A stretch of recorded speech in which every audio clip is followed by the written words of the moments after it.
How much do you know about Slovakia? Probably not all that much, just like me before this research. But right now, the country is in the headlines all the time because of this guy, Prime Minister Robert Fico. He has turned the country from strong supporter of Ukraine into Russia's BFF, and that can have a pretty big impact in the EU. It was only when I spoke to experts, though, that I found out Fico is also threatening democracy in Slovakia. So what is happening in the country? Let me explain. What happened? End of September 2023, Slovakia held early elections. The old government had managed the pandemic poorly and had completely lost the trust of the population, which led to it being removed by a vote of no confidence. The new prime minister, left-wing populist Robert Fico, for the fourth time. After he had to resign in 2018 due to a huge corruption scandal, he regained momentum in the opposition. His core positions: Slovakia first, anti-EU, and pro-Russia. When the war started, Slovakia still strongly supported Ukraine. But Fico now says he wants to normalize relations with Russia by stopping arms deliveries to Ukraine, meeting Russian representatives, and criticizing EU-Russia sanctions. At home, he's also claiming that Russia wants peace and that it is the West fueling the war. That's how Slovakia is trying to become more independent from the EU. But not too independent, says political scientist Mladí. So Slovakia has stopped all the military support to Ukraine, but on the other hand, voted for this kind of aid at the EU level. So you see that he's basically, and the government is playing this kind of game where he's saying something to his voters, to the citizens, to Slovaks, and doing something totally different at the European level. Confused? Me too, initially. Fico sending out mixed messages. So let's try to understand why. During my research, I found that Slovakians are generally less critical of Russia than their neighbors, the Czech Republic and Poland. What's more is that 2/3 are critical of the EU's influence, yet they also believe that Slovakia has the strongest standing in the world, thanks to the EU. I really wanted to hear a few young Slovakian voices on all of this. My colleague in Bratislava spoke to some of them. I feel more connected definitely to EU, because I am West-oriented and I think we all benefit from equal conditions of markets.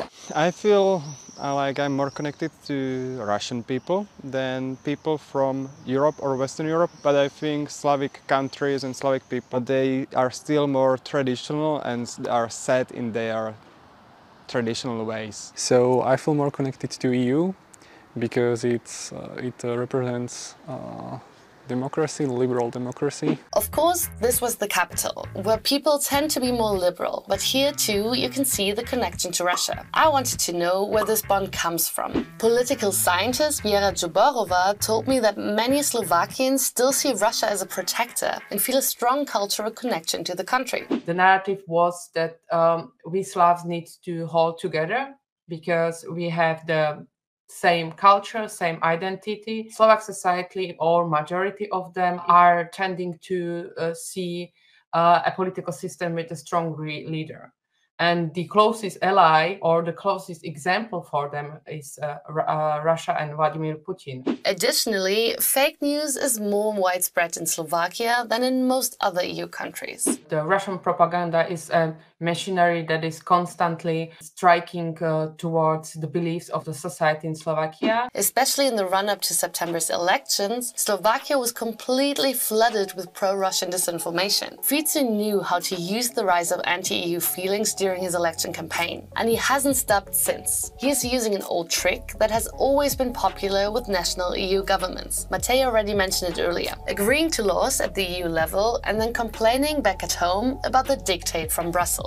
But Slovakia needs the EU, especially economically. It also needs Russia though. While the country has tried to import oil and gas from other countries after the war started, more than half of its fossil fuels still come from Russia. Slovakia is even exempt from the EU oil embargo on Russia. However, Fico has now also deepened his country's economic relations with neighboring Ukraine. So what now? On foreign policy, Fico is running on quite a few contradictory strategies so far. In May, there was an assassination attempt on the Prime Minister. The alleged perpetrator is said to have acted alone. In his first speech afterwards, however, Fico chose to blame the opposition, and he has accused the EU, NGOs, and Western media of playing down the attack. Pierre says that this could end up pushing his foreign policy to be completely pro-Russia. The attack has also given even more momentum to his changes at home. And those are a threat to democracy, say experts. He has dissolved the public broadcaster and has also introduced a highly controversial justice reform, reducing penalties for corruption, among other things. Threats to democracy and a new friendship with Russia. The EU is far from happy with Slovakia right now. The Czech Republic has already put its regular bilateral meetings on hold, and France has also excluded Slovakia from scheduled talks on Ukraine. The EU has threatened to withdraw funding, but Fico is using this to fuel anti-EU sentiments at home and further increase polarization. Critics warn against dealing with Slovakia in the same way Hungary has been dealt with, through loud criticism and punishment. This would further isolate the country. And that suits Putin just perfectly. His support within the EU continues to grow. Not only in Hungary, but Austria is also slowly coming closer to Russia.